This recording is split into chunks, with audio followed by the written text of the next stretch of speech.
Nyo guys. Oh.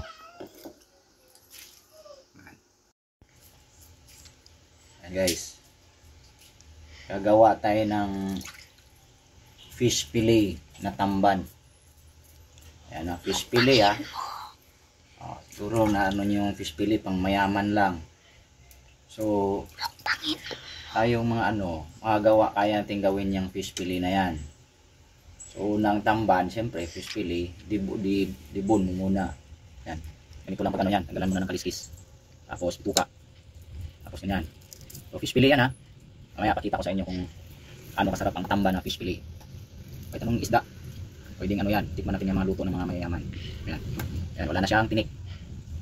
Mamaya, pituhin natin ito mamaya. Ayan. Wala na ito, diba? O. Ayan. Wala na siyang tinik. O. Tamban yan ha. Tamban yan. Fish fillet itong lutuin natin. Tingnan natin kung anong resulta ng tamban na fish fillet. Ayan. Ito na kasi mura ngayon. So hindi natin kaya yung pang fillet na isda.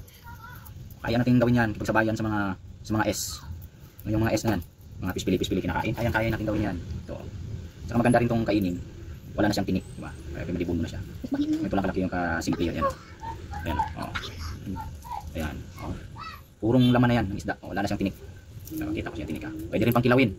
Pero ngayon, wala mo nang kilawin. Fish fillet muna tayo. Ayan. O, diba? O, fish fillet yan. Mamaya. Tingnan natin mamaya. Ano mangyari. Ayan. 2 minutes. Ayan. Kilip. Mamaya ulit. Ayan na. Fillet na. Ayan. Ito yung karne yung tamban. Oh. Ganda na. Tamban lang to ha. Ayan na natin pasarapin ang tamban. O. So, lagyan natin ng asin. Saan yung sinlice mo? Asin, ayan. Ayan, sales natin sa asin. Ay, maalat na pala yung ating asin. Kunting asin lang. Then, ano yun?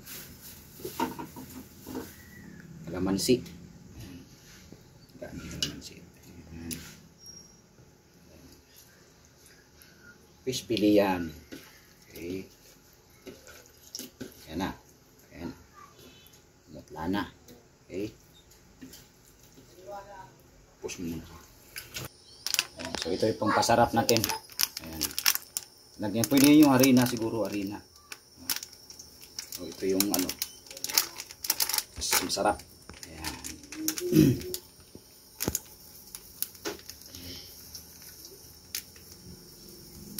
So ayan. Gawin natin masarap ang simpleng mga ulam. So, mainit yung mantika. Kita mo mantika. Tingin ko tiyo. Ayan, op. Balik dito. Ayan, o. Ayan, tamban yan, ha. Masarapin ang tamban. O, yun nga lang, mahirap pag pag boneless. Tinik kasi. Ayan. Op.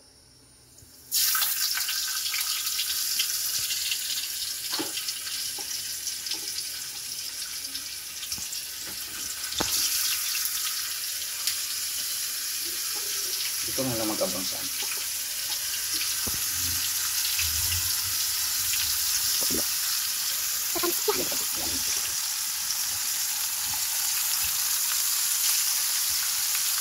Ito yung ulam masarap. Fish fillet ang ulam na namin. Basta fish. Fillet.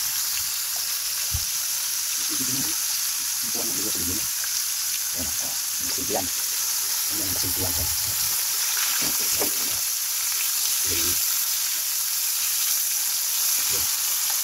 Ito kain na ito, wala nang yan, wala nang tinik na. Umiyak na yan. Ulitin o wala, pwede. Pwede nyo po yung tambaon tanak nito. Pari ko siling isa. Hindi nyo po. Pwede ko kayo ng nabenta ng ibang pampalasa. Kita nyo. Ito. Ito yung tamban na yan. Mahal yung isda, kaya natin kumain ng fish fillet na. Fish na. Fish fillet ng baboy. Ginamit ng ganis, crispy fry. Pwede kang gumamit ng harina. So, lang tayo ng golden brown. Ayan. Bukan nyo, malaki yung kain isda. Ayun. Kakainin nila ito. Sura pa lang. Ang maganda na. Ayan. Tayo sa laking po. Ayan.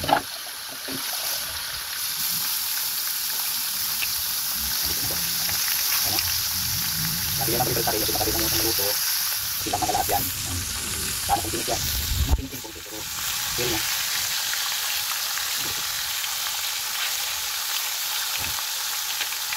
Tayo nyo. Akin yan. Ang ganahan ng mga anak mo hindi makainin ka. Kakainin na yan. Ito mo ilagay. Ito mo tissue. Yan, sigaw na ito. Guys, sigurado ako. Subukan nyo rin sa hindi. Kakainin nila yan. Fish-fillet. Hindi na natin yun. Tuloy ko.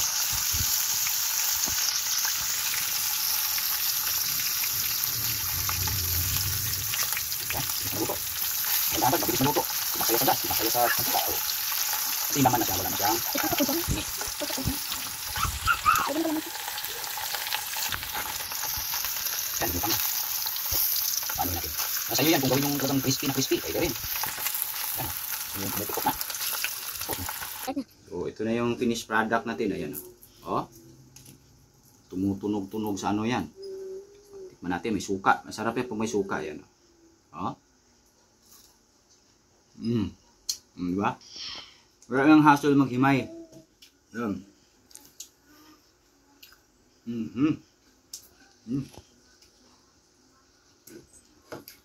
Yan, oh.